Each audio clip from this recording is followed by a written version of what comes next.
Hello mtazamaji wa Daily TV, ni kwa mara nyingine tena uko nami mtangazaji wako Emelda Bahati, unaweza kuniita Aida Cutie. Leo nitazungumzia zaidi kujiamini. Je, unafahamu ndoto zako zinawezekana tu pale utakapojiamini?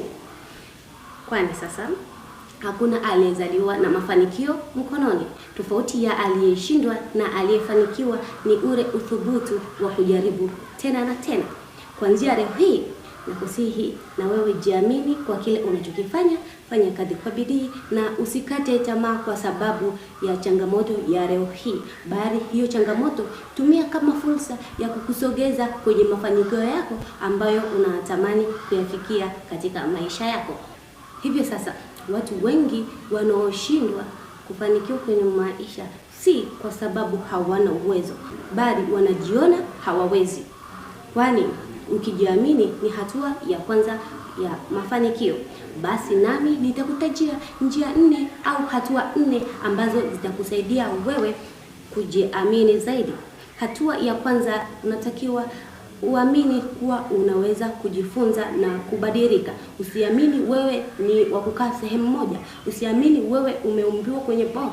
Wewe unatakiwa utanuke na uweze kubadilika kulingana na maisha. Hatua ya pili ambayo itakuongezea kujiamini ni usijilinganishe sana na watu wengine. Eti fulani kafanikiwa kwenye maisha, eti unaona wewe huwezi. Sio, hilo ni kosa lako. Inakupasa wewe ufanye kazi kwa bidii, na utakapofika wakati wako wa kufanikiwa utafanikiwa, na wale walokutangulia basi utakuwa na wao ndio muda wao wa kuondoka kwenye mafanikio. Hatua nyingine ni kukumbuka mafanikio madogo uliyowahi kuyapata huko nyuma. Hivyo sasa unajiuliza, kwani hawa waliofanikiwa wana nini na wewe ushindwa una nini? Hivyo sasa unatakiwa uyakumbuke yale mafanikio madogo uliyowahi kuyapata. Yale yatakupa influence zaidi, utaweza kujiamini katika kile ambacho unachokifanya. Hatua ya mwisho na ndio namba 4 ni kuendelea kujaribu tena na tena.